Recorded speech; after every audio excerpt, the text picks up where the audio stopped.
అసలు డేట్లు కూడా సార్ మామగారు సినిమాకి అనుకుంటా అసలు ఆ డేట్ ఇవ్వడం కూడా చాలా కష్టమైందంట కదా. అవును, 1 month ఇవ్వాలి, 30 days.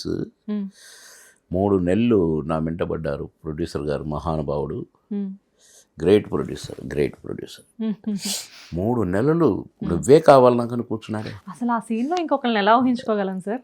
అంటే తమిళ్లో సూపర్ హిట్ అయింది ఆ, ఆ సినిమా, ఆ. అది తెలుగులో తీశారు. తమిళ్లో మీ క్యారెక్టర్ ఎవరు సార్ చేసింది? అక్కడ ఒక అతను ఉన్నాడు, ఉమ్, మా కోట బాబు మోహన్ లాగానే గౌండ్రమణి సెంధిల్ ఉంటారు ఇద్దరు ఆ, అక్కడ. ఆ, వాళ్ళిద్దరు వేసిన క్యారెక్టర్ ఇక్కడ తెలుగులో మమ్మల్ని ఇద్దరిని క్రియేట్ చేశాడు ఎడిటర్ మోహన్ గారు. ఉమ్, గ్రేట్ ప్రొడ్యూసర్ అండి ఆయన, గ్రేట్ ప్రొడ్యూసర్. ఈ క్యారెక్టర్కి ఇతన్ని పెట్టాలంటే పెట్టాల్సిందే.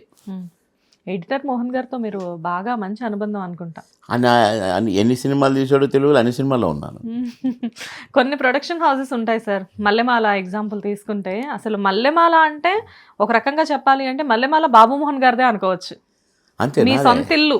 అంతే, సొంత ఇల్లు, ఉమ్, పుట్టిల్లు అంతే. నేను ఈ సంస్థ వేసిన మొక్కనంట. మల్లెమాల కదా. మల్లెమాల గారు, శ్యాంబాబు గారు, శ్యాంబాబు మల్లెమాల గారి అబ్బాయి మల్లెమాల గారు అబ్బాయి అంతే. ఎంఎస్ రెడ్డి గారు. ఆయన కలం పేరు మల్లెమాల, ఉమ్, వారి పేరు ఎంఎస్ రెడ్డి గారు. ఉమ్. పెద్ద ఆయన మహానుభావుడు. ఏం బాబునా ఏంది బాగు చేస్తున్నావు కదా అని ఆ. మావుడయ్యా మావుడు. ఉమ్. శ్యామ్ గారితో ఎలా ఉంటుంది ఇప్పుడు రిలేషన్? బాగా బాగా ఏది ఫ్యామిలీ మెంబర్ అంతే. Family member. ఎక్కడ సార్? ఖమ్మం పక్కన ఇల్లందా? ఖమ్మమే, ఖమ్మమే. ప్రాపరే. ఖమ్మంలో పుట్టిన ఒక అబ్బాయి. ఖమ్మంలో పుట్టాల, వరంగల్లో పుట్టాను. పుట్టింది వరంగలా? నాన్న వరంగల్లో టీచర్గా పనిచేశాడు, అక్కడ వరంగల్లో పుట్టాను.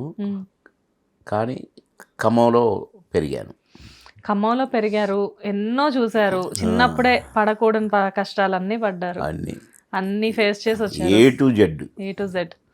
అంటే తినడానికి లేని పరిస్థితి దగ్గర నుంచి ఎంతో 100 మందికి ఉపాధి కల్పించే పరిస్థితుల్లోకి మీరు మారారు. అంటే తినటానికి లేక అంటే లేక కాదు, చేసి పెట్టేవాళ్ళు లేక.